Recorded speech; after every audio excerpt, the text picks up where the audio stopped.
Hello, I'm Arthur Black. Welcome to Weird Homes, a show that looks at the most unusual and bizarre homes in North America. Come with me. You know, when most folks decorate their homes or fix up their yards, they do it for their own pleasure or satisfaction. But for a few, it can be a way of spreading a message. Like the unforgettable cross garden of W.C. Rice, a testament to one man's faith. Or the home of Pearl Fryar. Now, Pearl expresses a personal vision with a topiary garden. Join me as we take a look at what these people have to say.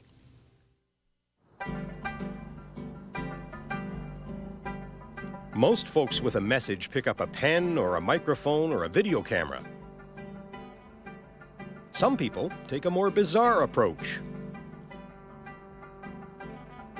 The rule around Richart's ruins is everything goes and anything goes. And Pearl Fryar's message is hidden in 3 acres of hundreds of curves and shapes around his home in South Carolina. For William C. Rice, the message is biblical, Old Testament version. It's a must-see folk vision of one man's unwavering faith.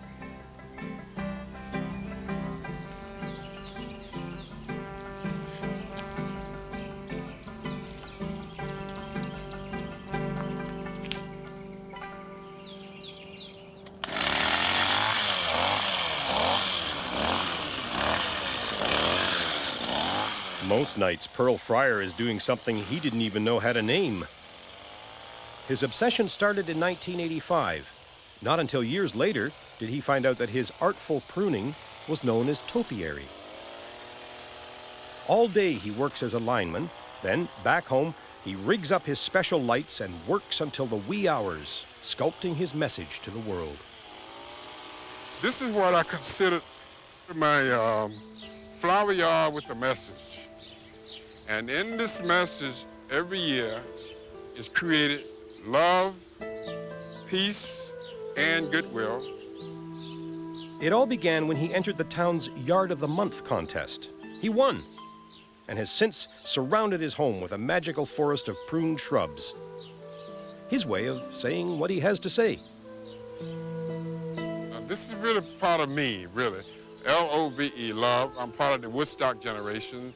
Out of that, I've always felt that my generation had the right idea, but we kind of got sidetracked. But this is L-O-V-E, done out of plants. It took approximately about 4 years to do that. Those years of labor bore fruit. Today, there are nearly 1,000 leafy shapes around his house. Abstract pieces is really what I'm noted for. I do a lot of stuff that's just basically abstract.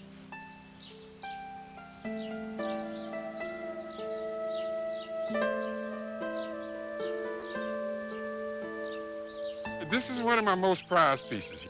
It is approximately 7 years old, and it's been this tall at least 3 years. I bought it because of 2 main stems. I used a piece of PVC pipe in order to create the bow within the trunk so I could create this heart coming here. And sometimes I tell my wife, you know, this is like when we were dating and courting, and this is marriage, when it twisted together and we grew together and all of this. You know, quite natural, she just laughed at me. Well, I wasn't sure that he was doing the right thing when he first got started. But after he became rather popular, then I thought it was pretty great. And, well, I think it has inspired quite a few people, and the neighbors seem to like it.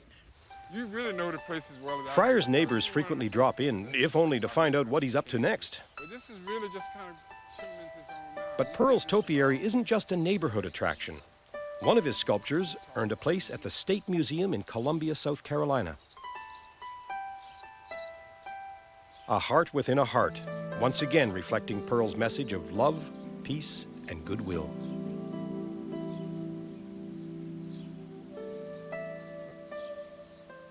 You could wander around Pearl's yard all day and never run into a single run-of-the-mill boxwood ball.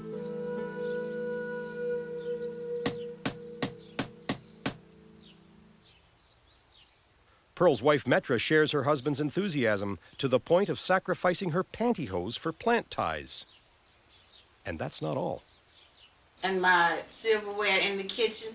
He uses that for his tools also. My knives, I find them all bent up. It's a family project. Fryar's boundless creativity has transformed his property into a living work of art.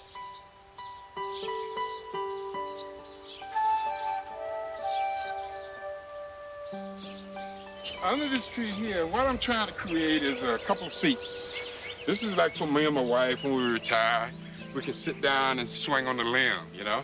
By that time, they'll be nice and big, and they actually will support you. By that time, I won't be able to do that much anyway, so I can at least sit down and relax and remember my old days, you know? The only problem with a living message like Pearl Fryar's is that, well, it keeps on living. So Fryar has to keep on trimming.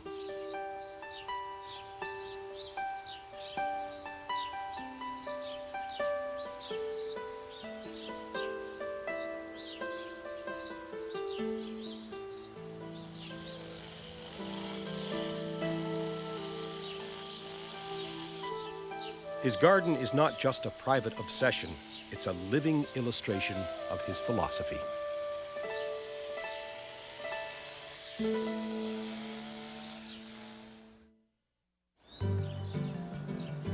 Not too long ago, Richart's ruins looked pretty much like any other house on this street. Then one day, while waiting for an art student, Richart started gluing styrofoam cups to his carport. The student never showed up, so Richart just kept gluing. This is his workshop, and these are his tools of communication.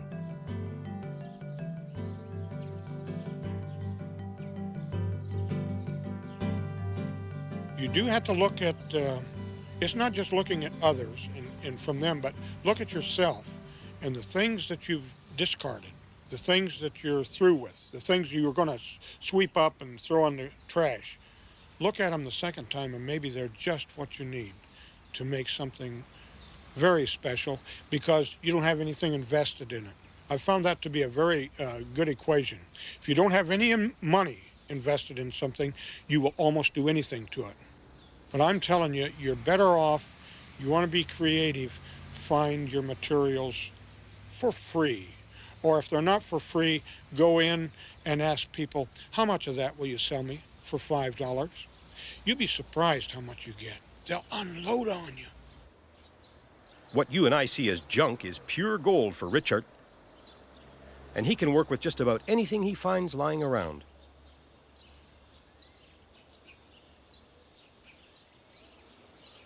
Styrofoam is cheap. It's easy to work. Work it with a hacksaw blade. So my range of people that can work styrofoam is very good. I will always have in the back of my mind, if it isn't working, I'll bet if I put some string on it, I can do it, you know? String, rope.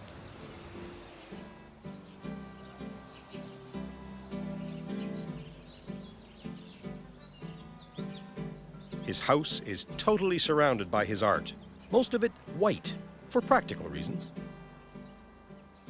I'll tell you why you don't have color, because color is harder to come by. Color is more expensive. White is given to you cheap. I used to buy, but I go to the landfill where they have it for free, and on Saturday pick up 40 to 50 gallons. So it's basically white is because it's cheap, and white because it ties in quite well.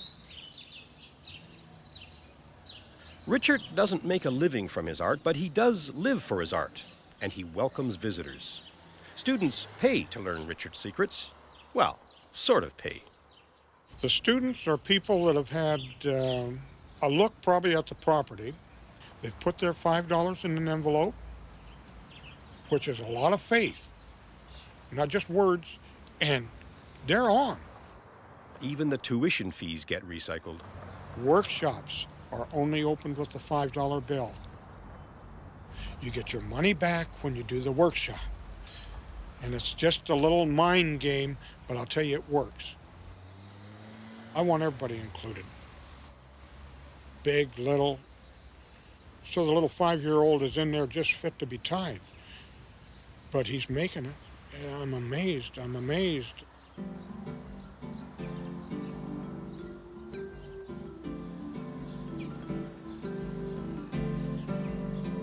It's a mixed bag. Showing off to people is kind of fun, but you'll find out that the things they like are the thing I was just going to work on and change. Richart once took a welding class but didn't do too well. He says that he can always depend on his bad welding to achieve a good piece of art. Yeah, he's kind of... but I can knock that out of it. I'm a teacher, but you know, the thing I learned is that I had to shut up. I have to be student. I'm still in control. And they kind of know it, but not really. I don't make that a issue at all. They're in as much control as I am. If it's a lot of fun to be in the class, you should be having fun. If you're not having fun, something's wrong.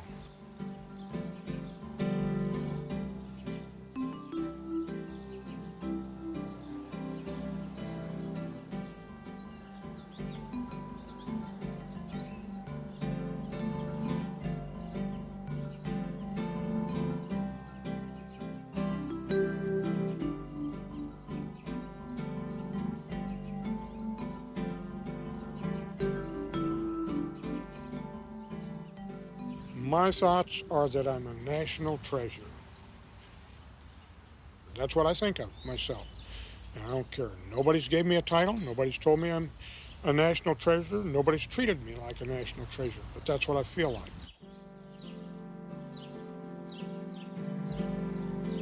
Because you know what? Every morning I get up and no one has made an appointment. No one has cared to set up a workshop. That's my day, the whole day. And I just take it and run with it. I'll show them. That's why there's so much stuff here. I just keep making stuff. But at least I enjoy it. And I'm going to keep on enjoying it. Richart's message comes through loud and clear. Don't be afraid to do something that nobody else is doing. Just make sure it's $5 or less and that you have some fun doing it. Oh, I like that one, don't you? Yeah. I like that one because it comes out forward. It's almost like, you know, much better than this one.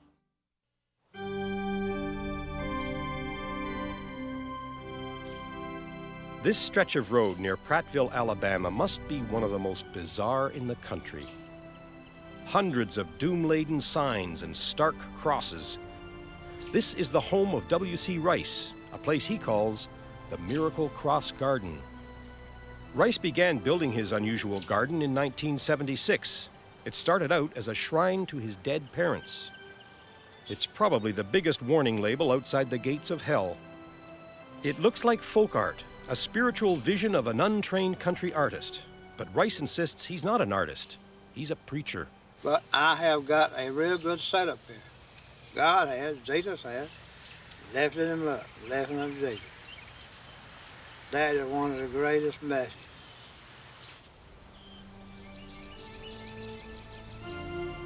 Mailboxes along his property contain his newsletters. His messages are there for anyone who wants them.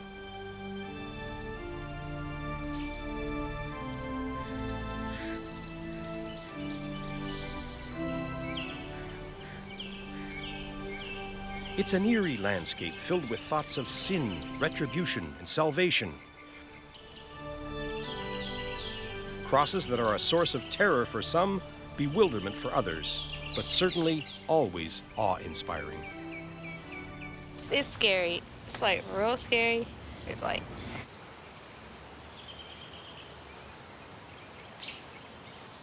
I heard people say that he think he's God. That's all I ever knew.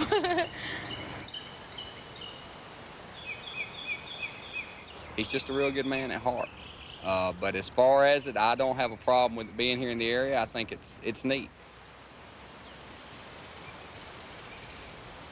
Yeah, it's real nice to me because everything about Jesus, and we need to know about Jesus. That's right.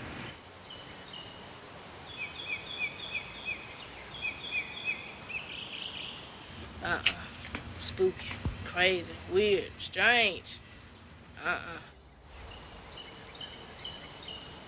It's unusual, yeah. He's free to do what he wants to do with his property. If he wants to put crosses on it, that's great. He's got a message. There's no question the man has something to say.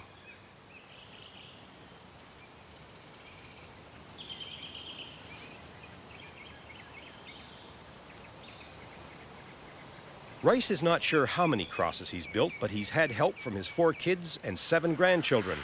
And his wife, Marzelle, who runs their cross garden trailer park, stands behind him. It's great because I know he's doing it for God.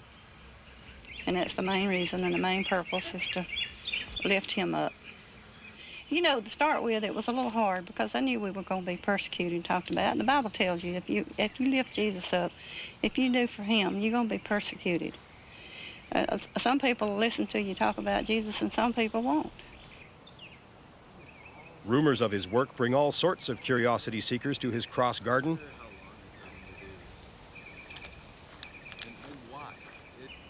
Garish signs on discarded household appliances warn about sin.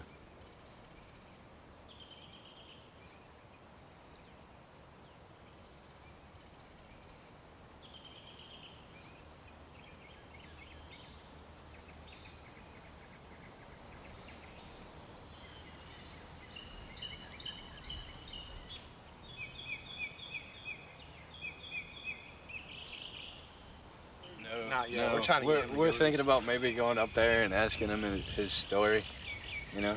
Yeah, why he did all this. We're just afraid he's gonna bust out with like a hockey mask and a plunger, you know?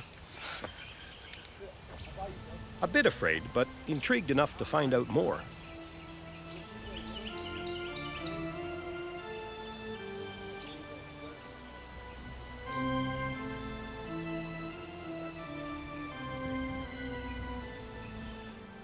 That's why this place has, to your question. I was wondering what the motivation behind all this was. God told me to build it. No boogeyman here, just a pleasant, mild-mannered messenger with a warning for all mankind. His signs might warn about hell, but his talk is about heaven and how much better things are there. I can't work it out for you, but like I'm talking to you, I can tell you who can. What it say? Read the Bible. Don't believe me. If you don't believe me and believe the stuff I am, get your Bible and read it for yourself and find out what it says about your soul, what's going to happen to it. Rice's message is powerful, haunting, and sincere. His rambling talk is filled with stories and parables from the Bible. But each individual, that's his your pulpit pride. is a lazy boy chair. His congregation, anyone who stops by. Bye. See you later. All right, bye-bye.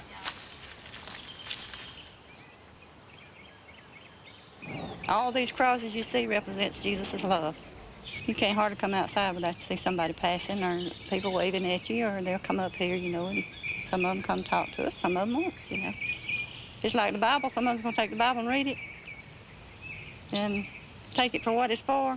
Some of them's going to read this and maybe it'll help them, or others is going to reject it. So it's there either way. Even his living room is covered, floor to ceiling, with religious memorabilia. Some of Rice's neighbors didn't take kindly to the cross garden.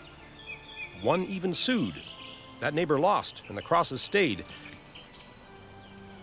But there's one sign among all the warnings that says Rice's cross garden is for sale for $5 million. Put up or shut up.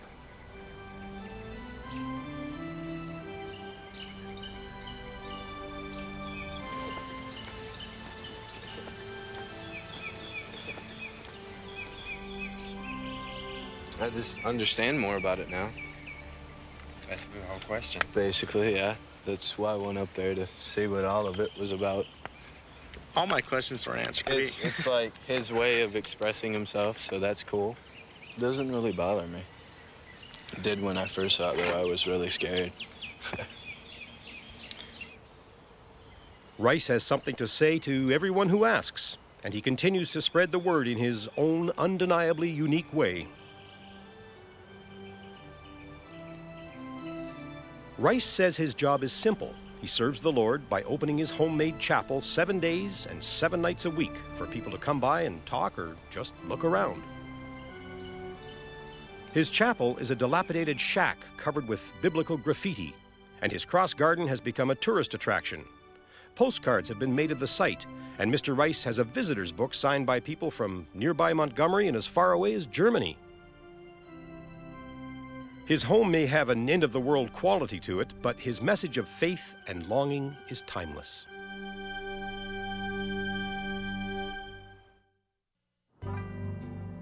Messages can take different forms, but the passion to communicate is universal. William Rice, a self-described Jesus man, shares his vision with his landscape crosses.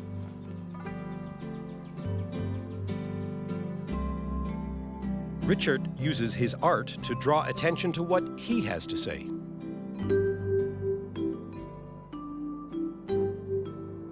But there are some moments when it's just etched in your mind that this place is forever a magical place.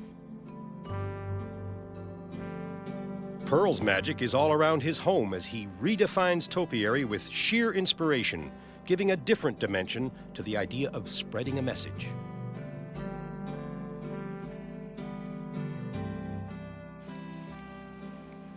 Messages that grow and take shape around the clock.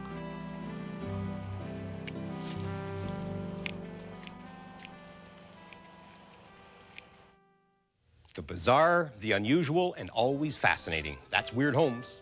I'm Arthur Black. Hope you enjoyed the show. We'll see you next time.